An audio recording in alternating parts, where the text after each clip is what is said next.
ఈ ఉదయకాల సమయం అంతా మరి దేవుడు మన కొరకు ఏర్పాటు చేసిన వాక్య భాగము యోహాను సువార్త 1వ అధ్యాయము 1-5 వచనాలు.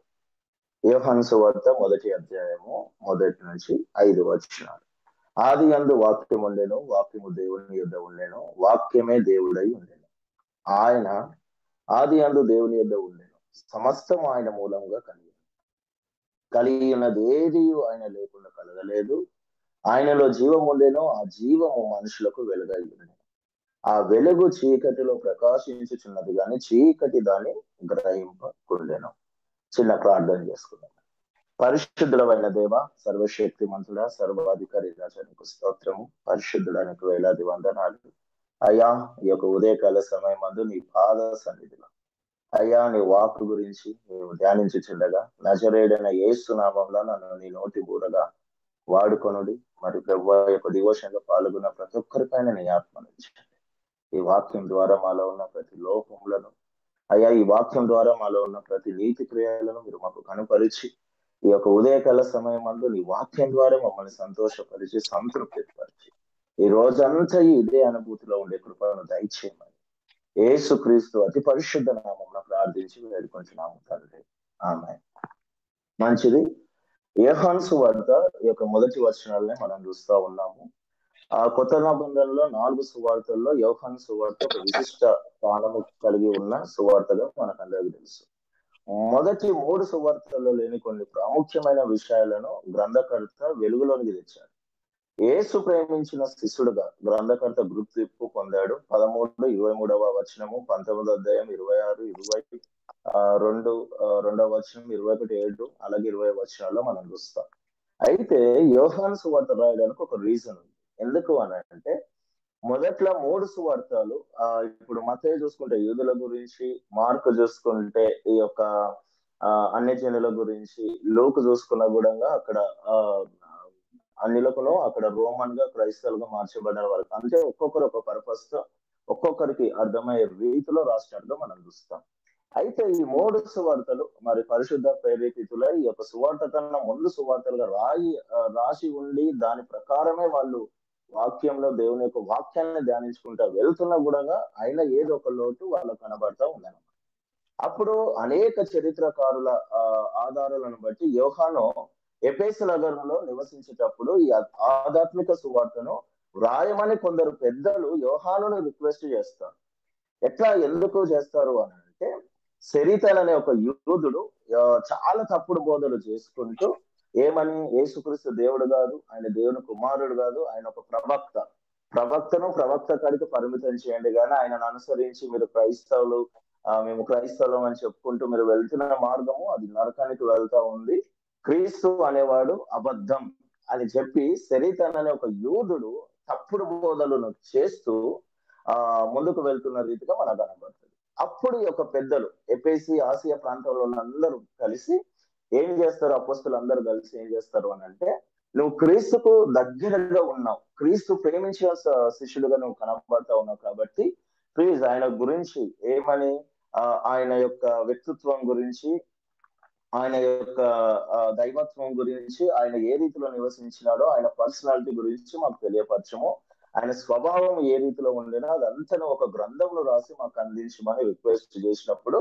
అప్పుడు యోహాను దీన్ని పూనుకుంటాడు. ఎందుకు, ఈ సెరితన్ అనే వాళ్ళు ఆది సంఘంలో చాలా మంది యూదులు క్రైస్తవుల పైన పగబట్టి యాజకుల, మరి వాళ్ళు ఎట్లా లేవీల చేతిలో పనిముట్లుగా పనిచేసే వాళ్ళో తెలియదు, కానీ ఇలా తప్పుడు బోధలు చాలా గందరగోళం లేపే బోధలు వాళ్ళు బోధించడం మొదలు పెట్టినప్పుడు అప్పుడు వాళ్ళు అడిగినప్పుడు ఆయన రాస్తాడనమాట.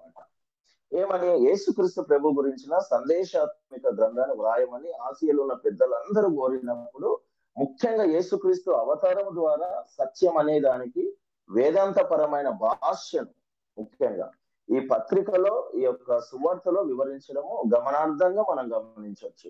ఇలాంటి భావ గర్భితమైన ఉద్దేశాలతో ఈ సువార్త ఈనాటికి ప్రతి సంఘాన్ని ప్రభావితం చేస్తూనే ఉంది. అయితే ఒక యోహాను సువార్త ప్రభావితం చేస్తూ ముందుకు వెళ్తా ఉంది. ఏమని అని అంటే, స్పష్టత, ముఖ్య ఉద్దేశం మనకు కనపడుతుంది. యోహాను సువార్త 20:31లో మనకు మంచిగా వెల్లడవుతా ఉంది. ఏమని అక్కడ వెల్లడి చేస్తా ఉన్నాడు గ్రంథకర్త అని అంటే, యేసు దేవుని కుమారుడై క్రీస్తు అని మీరు నమ్మున్నట్లు నమ్మి ఆయన నామమందు జీవము పొందినట్లు ఇవన్నీ వ్రాయబడిను అని చెప్పేసి మెయిన్ ఉద్దేశం అందులో పెడతారు. కాబట్టి ఇలాంటి అబద్ధ బోధలు ఎక్కువైపోయినాయి కాబట్టి అసలు క్రీస్తు ఎవరు, క్రీస్తు ఏమై ఉన్నాడు, క్రీస్తు తండ్రి అయిన దేవునికి సంబంధం ఏంటి, అసలు తండ్రి అయిన దేవుడు క్రీస్తు యొక్క అవసరత లేకుండా తండ్రి ఉండగలుగుతాడా, క్రీస్తు ఏమో తండ్రి అవసరత లేకుండా క్రీస్తు చేయగలుగుతాడా అన్న ఒక ఉద్దేశంతోనే, ఒక పర్పస్ తోనే ఒక సువార్త రాయడం జరిగింది అనేది మనం గమనించాలి.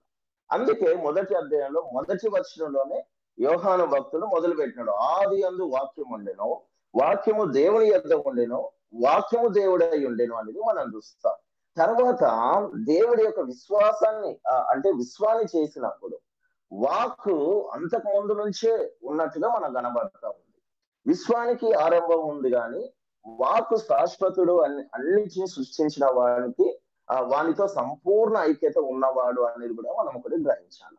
తర్వాత వస్తున్న వచనాలు, ముఖ్యంగా 14వ వచనంలో వాక్కు అంటే ప్రభు అయిన యేసుక్రీస్తు అని స్పష్టం చేయడం జరిగింది. అక్కడ వాక్కు అనే మాట సూచించేది ఏమి అంటే ఒక భావాన్ని ఇతరులకు చెప్పడము, మాట్లాడడము, సందేశాన్ని తెలియజేయడం అనేది మనం గ్రహించాలి.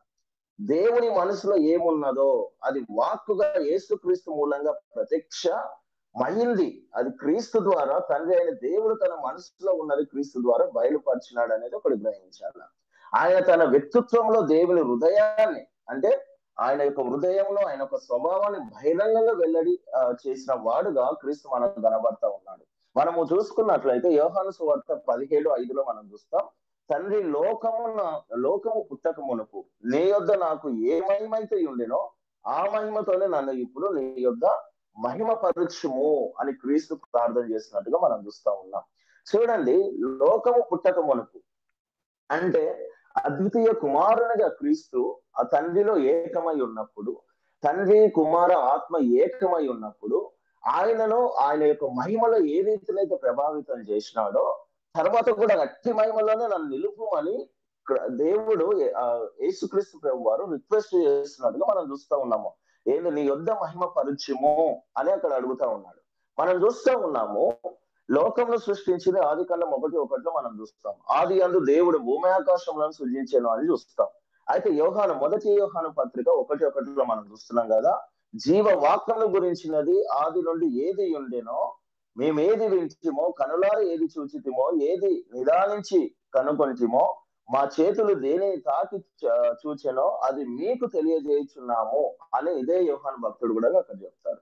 తర్వాత 2వ వచనంలో మనం చూస్తాం, ఆ జీవము ప్రత్యక్షమాయను, తండ్రి యొద్ద ఉండి మాకు ప్రత్యక్షమైన ఆ నిత్య జీవమును మేము చూచి ఆ జీవముల గురించి సాక్ష్యం ఇచ్చుచు దానిని మీకు తెలియపరచుచున్నాము అని చెప్పేసి సాక్ష్యం ఇస్తారు. ఆ జీవం అనగా ఎవరు? క్రీస్తు. అయితే తర్వాత వచనంలో కూడా మనం చూస్తాం, అదే రీతిలో యోహాను సువార్త 10:30 కూడా మనం చూస్తాం. 1:18 కూడా ఏమని చెప్తా ఉన్నాడు అని అంటే, ఎవడును ఎప్పుడైనాను దేవుని చూడలేదు, తండ్రి రొమ్మున అద్వితీయ కుమారుడే ఆయనను బయలుపరిచెను అన్నట్టుగా మనము అక్కడ చూస్తాం 18వ వచనంలో. అయితే యోహాను సువార్త 10:30 వచ్చేసరికి ఏమైతుంది అని అంటే, నేనును తండ్రియు ఏకమై ఉన్నామని వారితో చెప్పాను.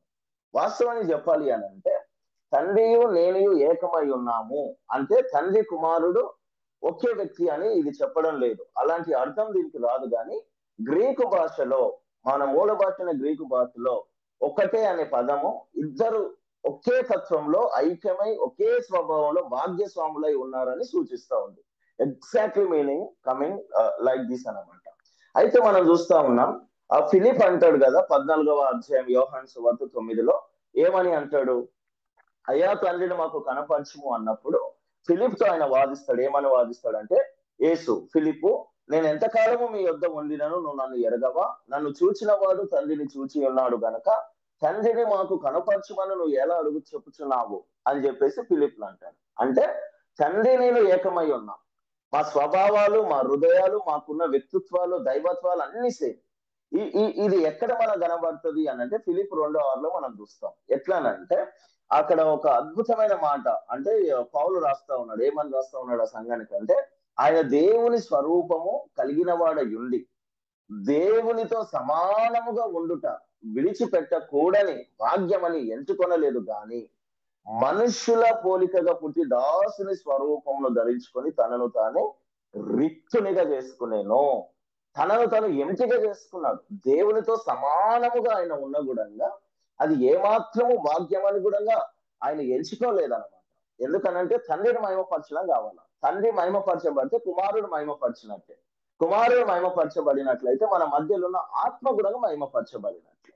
ఈ ఈ ఈ ఈ ఈ యొక్క లాజికల్ గా మనం ట్రినిటీ విషయంలో లాజికల్ గా వి నెవర్ ప్రూవ్ ఇట్, కానీ into one is equal to 1 అన్నట్టు ఎక్కడ చూసినా కూడా, ఎక్కడ ఉన్నా కూడా ఈ ముగ్గురు ఏకమై ఉంటుందో that is the all mighty అనేది ఒకటి మనం గ్రహించాల. మనం చూస్తాం ఇబ్రీలకు రాసిన పత్రిక 1:3 కూడా ఒక చిన్న అక్కడ ఇబ్రు సంఘానికి రాస్తూ పౌలు అదే యూదులకు రాస్తూ ఆయన ఏమని చెప్తా ఉన్నాడంటే, ఆయన దేవుని మహిమ యొక్కయు తేజస్సును ఆయన తత్వము యొక్క మూర్తి మతమునై ఉండి తన మహత్తు గల మాట చేత సమస్తమును నిర్వహించుచు పాపముల విషయంలో శుద్ధీకరణము తానే చేసి దేవదూతల కంటే ఎంత శ్రేష్టమైన నామము పొందినో వారికంటే అంత శ్రేష్ఠుడై ఉన్నత లోకము అక్కడ ఇంకొకటి ఏదో ఉంటది. ఆ రీతిలో దేవుడు ఆ రీతిలో చేశాడని మనం చూస్తాం. అదే 2వ వచనంలో కూడా ఆయన ప్రపంచంలో ఆయన ద్వారా కలుగజేసిన మాట కూడా మనం అక్కడ చూస్తాం. అయితే వాక్కు దేవునితో ఉన్నాడంటే వాక్కు తండ్రి ఒకటే కాదనమాట. ఇక్కడ ఇద్దరు వ్యక్తులు కనిపిస్తున్నారు. వాక్కు దేవుడే అంటే ఆయనకు దేవుని స్వభావంలో సంపూర్ణమైన భాగ్యస్వామ్యం ఉన్నదని అర్థం చేసుకోవాలా. ఈ సత్యం గురించి ఇతర రిఫరెన్స్లు మనం చూసినట్లయితే ఇప్పుడే మనం చూసినాం కదా, ఫిలిప్పు 2:6 కూడా మనం చూసినాం. అదే రీతిలో 10లో కూడా మనం చూస్తా ఉన్నాము. ఇద్దరు భాగ్యస్వాములై ఉన్నారని, ఒకే స్వభావంతో ఉన్న వ్యక్తులుగా వాళ్ళు ఉన్నారు అని ఒక గ్రహింపున, ఒక జ్ఞానంలో యొక్క సువార్త ద్వారా అక్కడ ఉన్న యూద అబద్ధ బోధకులకు మరి యోహాను అందించాలని ప్రయత్నించాడు. కాబట్టి ఇక్కడ మనం 3వ వచనం చూస్తా ఉన్నాము, 2వ వచనం చూస్తా ఉన్నాము. ఆయన ఆది యందు దేవుని యొద్ద ఉండెను, సమస్తము ఆయన మూలంగా కలిగెను అని ఇక్కడ ఆయన చెప్తా ఉన్నాడు. అయితే మనం చూస్తా ఉన్నాము, విశ్వాన్ని సృష్టించడానికి తండ్రి అయిన దేవుడు కుమారుడైన దేవునితో ఆయన ద్వారా పనిచేశాడు. కుమారుడైన దేవునితో ఆయన పనిచేసినట్టుగా మనం చూస్తా ఉన్నాం. ఈ లోకం ఎవరు ఒక ఉపదేవుడో, లేకపోతే ఏదో ఒక చిల్లర దేవుడో, లేకపోతే ఏదో ఒకటి పనికిరాందో ఏదో చేయాల. ఇది ఏకైక దేవుని సృష్టి. ఇది ఏకైక దేవుని సృష్టి. ఆ ఏకైక దేవుని సృష్టిలో భిన్నత్వంలో ఏకత్వం లాగా ఏకమై ఉన్నవారు ఒక సర్వశక్తిమంతుడైన దేవుడు సృష్టించిన ఈ సృష్టి మనం చూస్తాం. ఒకసారి ఐజయా 45:12 మనం గమనించినట్లయితే యెషయా గ్రంథము 45వ అధ్యాయము 12వ వచనంలో మనం చూస్తాము. అక్కడ దేవుడు ఏమని ప్రవక్తకు బయలుపరుస్తా ఉన్నాడంటే, భూమిని కలుగజేసిన వాడను నేనే, దాని మీద నా నరులను నేనే సృజించి తిని, నా చేతులు ఆకాశములను విశాలపరిచెను, వాటి సర్వ సమూహములకు నేను ఆజ్ఞ ఇచ్చి తిని అని అక్కడ మనం చూస్తాం. ఇదే వచనంలో మనము ఇంకొకటి యోహాను సువార్త 1:10లో మనం చూస్తే అక్కడ యోహాను భక్తుడు తనకు కలిగి ఉన్న ఆ దర్శనం బట్టి ఆయన రాస్తున్నది ఏంటి అని అంటే, ఆయన చూసిన దానిని బట్టి ఆయన ఏం రాస్తా ఉన్నాడు అని అంటే, ఆయన లోకంలో ఉండేను, లోకం ఆయన మూలముగా కలిగేను, కానీ లోకం ఆయనను తెలుసుకొన లేదు. ఇదే మాట మనం ఇబ్రీయులకు రాసిన పత్రిక 1:12లో కూడా చూసుకోవచ్చు. ఈ దినముల అంతమంది కుమారుని ద్వారా మనతో మాట్లాడాను, ఆయన ఆ కుమారుని సమస్తమునకు వారసులుగా నియమించాను, ఆయన ద్వారా ప్రపంచములను నిర్మించాను అనే మాట మనం చూస్తాం.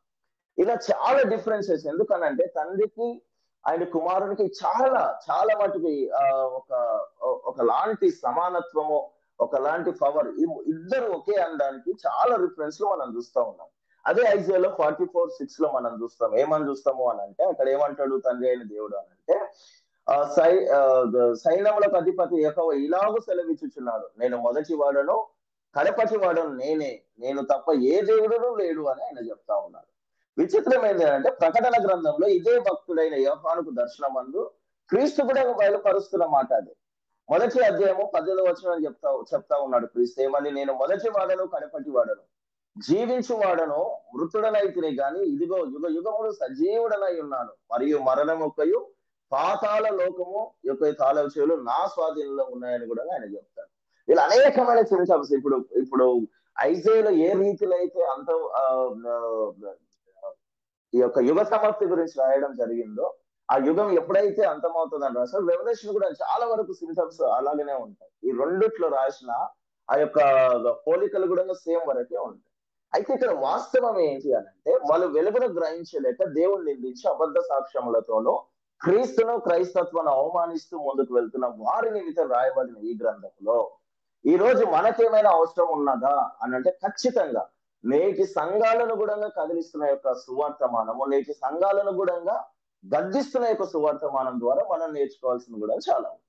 మనుషులకు వెలుగైన క్రీస్తును మనం గ్రహిస్తున్నామా అనే ఒక అంశం మనం తీసుకుంటే, 4వ వచనము 5వ వచనంలో మనకు కనబడతా ఉంది. ఏమని అని అంటే, ఆయనలో జీవం ఉండేను, ఆ జీవము మనుషులకు వెలుగై ఉండెను, ఆ వెలుగు చీకటిలో ప్రకాశించుచున్నది గాని చీకటి దాన్ని గ్రహింపకుండెను. విచిత్రం ఏంటి అని అంటే, చీకటిలో ఎక్కడైనా వెలుగులో ఉండి చీకటిలో మనం చూడలేం, కానీ చీకటిలో ఉన్న ప్రతి ఒక్కరు వెలుగును చూసే అవకాశం ఉంటుంది. వాస్తవాన్ని చెప్పాలి అని అంటే, ఇప్పుడు మనం ఒక లైట్ కింద ఉన్నాం ఒక రూమ్ లో. ఆ లైట్ పోయిన ప్రతి ప్రదేశంలోనూ ఆ లైట్ ఎక్కడి వరకు అయితే రీచ్ అవుతుందో అక్కడి వరకు చీకటి ఉండదు. ఒకవేళ ఆ లైట్ కి ఏదైనా అడ్డం ఉంటే ఆ ప్రాంతంలో చీకటి ఉంటుంది. దాన్ని మనం చూడలేము. ఎందుకనంటే లైట్ లో మనకు కనబడేది మట్టుకే మనం చూస్తాము, కానీ చీకటిని మనం చూడం. కానీ ఇక్కడ విచిత్రం ఏంటి అని అంటే, యోహాను భక్తుడు అంటా ఉన్నాడు, లోకమునకు వెలుగు వచ్చింది కానీ ఆ లోకమును చీకటి గ్రహించలేదంట. ఎంత అసలు ఆశ్చర్యకరం అంటే ఈ మాట మామూలుగా కాదు. అయితే ఈ యొక్క జీవం గురించి కూడా మనం చూస్తూ ఉన్నాం. ఎందుకు అని అంటే, ఆయనలో జీవం ఉండేను, ఆ జీవం మనుషులకు వెలుగై ఉండేది. ఈ జీవం అనే మాట ఈ యొక్క సువార్తమానంలో 36 సార్లు రాయబడింది. యోహానుకు ఇష్టమైన మరో మాట వెలుగు. ఆ వెలుగు అంటే యోహాను ఉద్దేశంలో సత్యం అని అర్థం. వెలుగు అని అంటే it's not a light, that is the truth according to Yohan ఉద్దేశము ప్రకారం. అకార్డింగ్ టు యోహాన్ సైడ్కి వెళ్ళి చూస్తే వెలుగనగా ఆయన దృష్టిలో సత్యము. ఆ సత్యం ఎవరనగా క్రీస్తు అనేది మనకు అర్థమవుతుంది. దేవుని వెలుగును మన మనుషులకు తెచ్చినది యేసు ప్రభువే. యోహాను సువార్త 8:12 మనం చూస్తాం.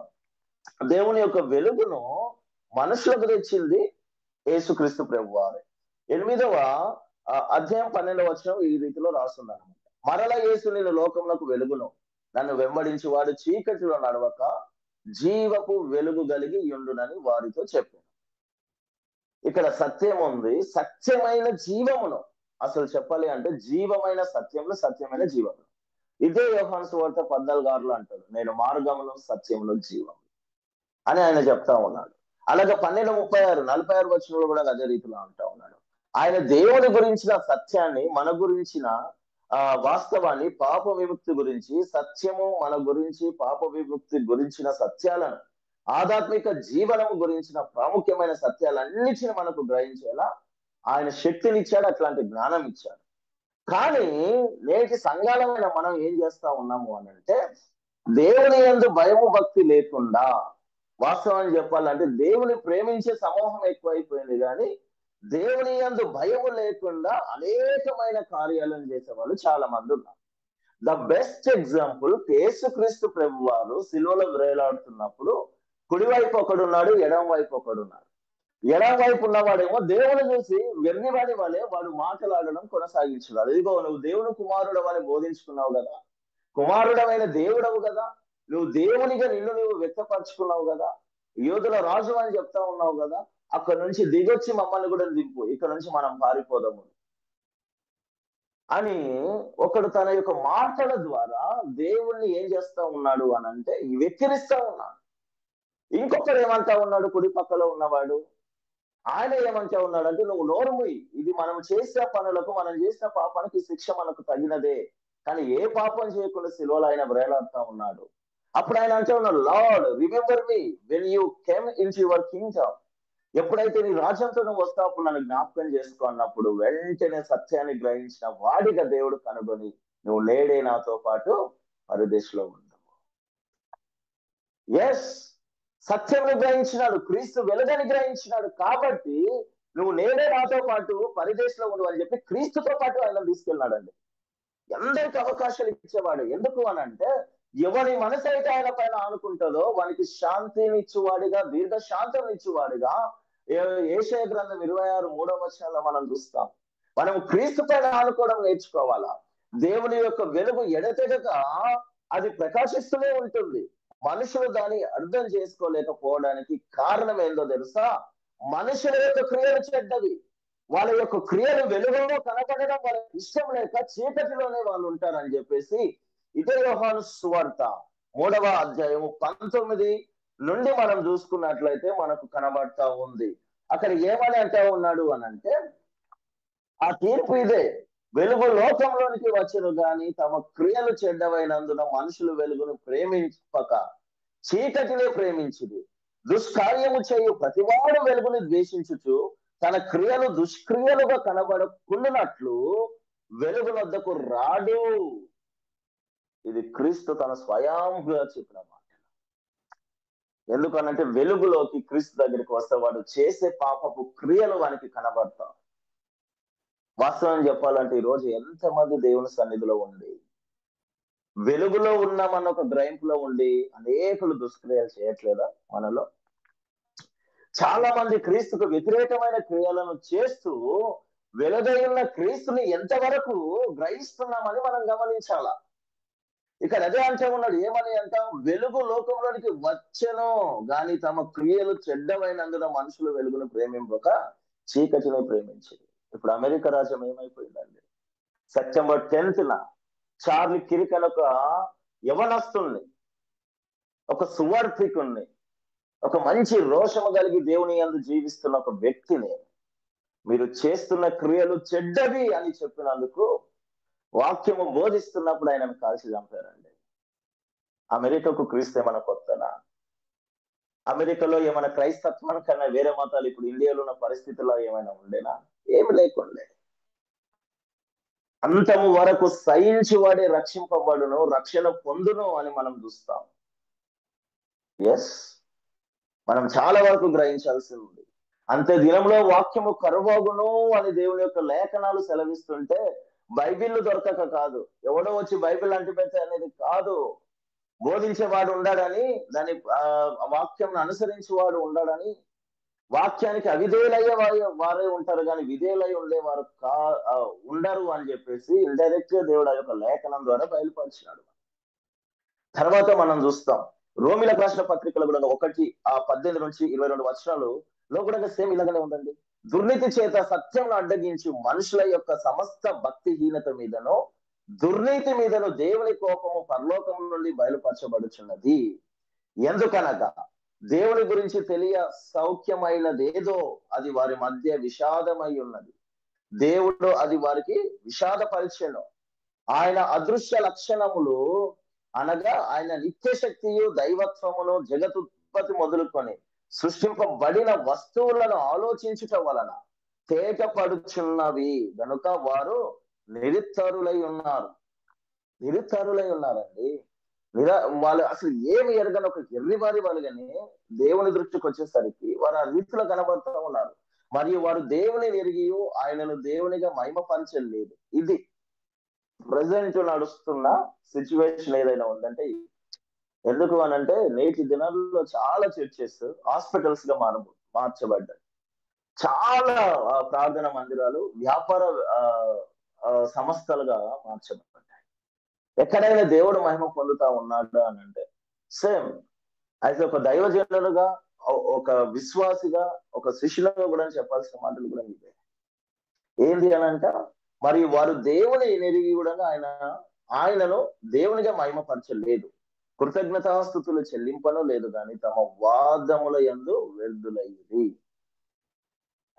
ఈ రోజు అసలు ఎక్కడ చూసినా కూడా ఒకరినొకరు దూషించుకోవడం, ఒకరినొకరిని వాక్యంలో సోషల్ మీడియా తెప్పించి అన్నులైన వారి మధ్యలో వాక్యము విషయంలో దూషణ, దేవుని దూషణకు గురి చేస్తుంది కూడా క్రైస్తవులు. ఇది మనం గ్రహించాలి. ఎందుకు అనంటే వాళ్ళ క్రియలు చెడ్డవి. ద బెస్ట్ ఎగ్జాంపుల్ ఇక్కడ మనం చూస్తా ఉన్నాం, 3వ అధ్యాయంలో చూస్తున్నాం, రోమిలకు రాసిన దాంట్లో కూడా చూస్తా ఉన్నాం. దుర్నీతి చేత సత్యం అడ్డగించి మనుషుల యొక్క సమస్త భక్తిహీనత మీదను దుర్నీతి మీదను దేవుని కోపము పరలోకం నుండి బయలుపరచబడుచున్నది. దీన్ని మనం చాలా గ్రహింపుతో మన హృదయంలో అనునిత్యం పెట్టుకోవాల్సిన వచనము. దేవుని యొక్క సేవ విషయంలో, ఆయన ఒక వాక్యం విషయంలోనూ, ఆయన యొక్క సేవకుల విషయంలోనూ మనం ఏ రీతిలో అనుసరిస్తా ఉన్నాం, దేని చేత మనము వారిని అడ్డగిస్తా ఉన్నాం, దేని చేత మనం సువార్తను కొనసాగిస్తున్నామా, అడ్డగిస్తున్నామా అనేది మనం గ్రహించాల్సిన అవసరం ఉన్నది. లేకపోతే దేవుని యొక్క కోపం రగులుకుంటది. మనం చూస్తా ఉన్నాం 2 కొరింథీ 4:4 కూడా సేమ్ వచనం అండి. దేవుని స్వరూపి అయిన క్రీస్తు మహిమను కనపరచు సువార్త ప్రకాశం వరకు ప్రకాశింపకుండు నిమిత్తము ఈ యుగ సంబంధమైన దేవత అవిశ్వాసులైన వారి మనోనేత్రములకు గురుడితనము కలగజేసాను. ఈ గురుడితనం కలిగిన వారు ఏం చేస్తారంటే దేవుని పైన ఉన్న ప్రేమను బట్టి అనేకమైన పరిచర్యలు చేయొచ్చు, కానీ అసలైన సిసలైన సేవ చేయడం అనేది మానేస్తారండి. అందుకే నేను చాలా మటుకు గ్రహించింది ఏంటి అని అంటే, నేటి క్రైస్తవులుగా ఉన్న మనం అందరము దేవుని ప్రేమించి ఆయన గురించి ఏదో ఒకటి చేయాలని మన ప్రయత్నాలన్నీ ఉంటాయి, కానీ ఆయన యందు భయం కలిగి ఆయనను మహిమపరిచే ఉద్దేశం ఏమాత్రం మనలో లేదు. అదంతా నశించిపోయింది. ఒకప్పుడు అది 20 ఏళ్ళు, 30 ఏళ్ళు, 40 ఏళ్ళు, 50 ఏళ్ల కింద ఉన్న విశ్వాసుల్లో దేవుని నిమిత్తము భారం కలిగి ఎంత హింస అయినా పర్లేదు సైకిళ్ల పైన వెళ్ళి సువార్త బోధించిన. ఈ రోజు ఏమన్నా సువార్త విషయంలో ఏమైనా అయితే రోజులు బాగాలేదు. ఎవరు కూడా లక్షల నుండి 100, 10, 5 విశ్వాసులు ఉన్న సంఘాలు కూడా సేమ్. మనం చూస్తాం ఆది అందు సంఘానికి హింస కలిగినప్పుడు హింసలో సంఘము విస్తరించాను. మరి ఇప్పుడు విస్తరించలేకపోతా ఉంది అని అంటే మన క్రియలను బట్టి ఆ వెలుగులోనికి మనం వెళ్ళినప్పుడు మన క్రియల్లో మనకు ఉన్న మెయిన్ బలహీనత భయం. దేవుని యందు ఉండాల్సిన భయం లోకమందు మనం పడినప్పుడు ఖచ్చితంగా దేవుని సావాసం నుంచి మనం దూరం అవుతాం. కాబట్టి ఇదే మాటలను అక్కడ వెల్లడిస్తా ఉన్నాడు. ఎవడైతే అబద్ధ బోధకులు ఉన్నారో క్రీస్తు దేవుని కుమారుడని, క్రీస్తే దేవుడని, ఆయన దేవుళ్ళో ఏకమై ఉన్నవాడని, తండ్రి కుమారుడు పరిశుద్ధాత్మ ఈ 3 వేరు వేరు కాదు, భిన్నత్వంలో ఏకత్వం అని తెలియపరుస్తూ కుమారుని యొక్క పాత్ర, తండ్రి పాత్ర, ఆత్మ పాత్రని వివరిస్తూ ఒక గొప్ప వేదాంత సిద్ధాంతంతో రాయబడింది ఈ యొక్క యోహాను సువార్త. యోహాను సువార్తను అర్థం చేసుకుంటే మనం రెవల్యూషన్ అర్థం చేసుకోవచ్చు, ప్రకటన గ్రంథాన్ని అర్థం చేసుకోవచ్చు, ఆ 3 పత్రికలను కూడా మనం అర్థం చేసుకోవచ్చు. కాబట్టి మనం గ్రహించాలా, మనుషులకు వెలుగై ఉన్న క్రీస్తును మనము ఎంత మాత్రం గ్రహిస్తున్నామో గ్రహించి మనం ఏం చేస్తా ఉన్నాం. ఆ గ్రహింపు ద్వారా మన క్రియలు మనకు కనబడినప్పుడు మనలో ఉన్న సత్క్రియలా లేకపోతే పాపపు క్రియలా? భూమి పైన ఎవడునూ లేడు నీతిమంతుడు, అందరూ పాపం చేసిన వారే అని చెప్పేసి వాక్యము, లేఖనాలు మనకు చెప్తా ఉన్నాయి. కాబట్టి మనం గ్రహించాలా, మనని మనము సిద్ధపరచుకోవాలా. క్రీస్తు నిమిత్తము మనల్ని కట్టుకొని క్రీస్తు మహిమ నిమిత్తం మనని మనము వ్యక్తపరచుకోవాలి. ఆయన తండ్రి నిమిత్తం వచ్చినాడు, తనను తను రిక్తులుగా చేసుకున్నాడు. రిక్తుడు అంటే it is empty, there is సున్నా, ఏం లేదు అక్కడ. ఆయన ఏమి లేని వారిగా చేసుకున్నాడు. కానీ క్రైస్తవం అయి ఉండి ఆయన అనుసరిస్తూ మనం అన్ని ఉన్నవారిగానే నటిస్తాం అన్నమాట. ఉన్నాయి కూడా ఏంటి, క్రీస్తులో ఉన్న సత్క్రియలు కాదు. వెలుగు అనే మాస్కును ధరించుకొని చీకటి కోణంలో ప్రవేశించే వారిగా మనం ఉన్నాం. అలేమా ఎంత మాత్రం సేవకులమైన మేము సేవకులైనటువంటి మేము కూడా చేయాల్సిన పరిచర్య విషయంలో భారం ఉన్న వారిగా మేము నటిస్తాం. ఆ భారం మాకు ఉండదు, కానీ నటిస్తాం. ఈ రోజు ఏమైనా ఉంది అని అంటే సేవకుల బాధలు చెప్పుకోవడానికి ఎక్కువ సమయం ఉంటా ఉంది, కానీ క్రీస్తు సువార్త చెప్పే శక్తి కూడా మాలో ఎవరిలో కూడా లేదు. ఎందుకు అనంటే సంఘము పూజించాల. గతంలో ఒకానొక సంఘంలో నేను పరిచర్య చేసినప్పుడు సంఘంలో ఒక ఉజ్జీవంతో నింపాలా, వాక్యం ఉన్నట్టుగా చెప్పాలి అని నేను అనుకున్నప్పుడు నన్ను సంఘం వ్యభిచారిగా కనపరిచింది. అది చాలా మందికి తెలుసు కూడా. ఒక పలానా పాస్టర్ ఏమిటి నరేష్ పాస్టర్ అక్కడ నుంచి తీసేసినారు అని అంటే ఆయన స్త్రీలతో క్లోజ్ గా మూవ్ అయ్యాడని ఒక అబద్ధపు నిందలు వచ్చినప్పుడు నేను అనుకున్నాను, ప్రభువా ఏందయ్యా ఇంత దారుణమా అన్నప్పుడు నన్ను బలపరిచిన వాక్యం ఏదైతే ఉందో అండి, నా ప్రభు నాతో మాట్లాడి నన్ను బలపరిచిన ఒక మాట ఏంది అని అంటే ఈ మొదటి అధ్యాయం 5వ వచనమే, ఆ వెలుగు చీకటిలో ప్రకాశించుచున్నది గాని చీకటిది దాన్ని గ్రహింపకుండేను. ఈ మాట ద్వారా ఆయన నన్ను బలపరిచినాడు. వెలుగైన నా నిమిత్తం నేను నిందపడతా ఉన్నావు, వాళ్ళు చీకటి అయి ఉన్నారు, ఏమైనా నిందించండి, దాని విషయంలో వెలుగు బాధపడతావు, ఎగిరి గంతే. ఏడా ఉందండి, సేవకు సంఘాలే అంటారు. పెద్దలమని చెప్పుకొని విర్రవీగి దేవుని పైన ప్రేమను వ్యక్తపరుస్తూ ఒక నటన జీవితాన్ని కలిగి సువార్త విషయంలో, వాక్యం విషయంలోనూ ఆటంకం కనపరుస్తున్నవారు మరి దేవుని యొక్క ఉగ్రత ద్వారా ఏ రీతిలో తప్పించుకుంటారో నేను ఎరగను. కానీ జాగ్రత్త, ఒక రోజు అంటూ మనకుంది. ఒక రోజు దేవుడు భవిష్యత్తులో మన గురించి తీసి ఉంచినాడు. దేవుడు ప్రతీది చూస్తున్నవాడే, ఆయన చూసేవాడు కాదు. మనకు మనోనేత్రములకు గుడ్డితనం కలిగించినట్టుగా ఆయన కనులు ఎప్పటికీ మూయబడవది. ఈ లోకమంతా సంచారం చేయించిన కనులు, దాని ద్వారా ఎవరికి ఎంత ఇవ్వాలో ఆయన ఇవ్వడానికి ఆయన రెడీగా ఉన్నాడు.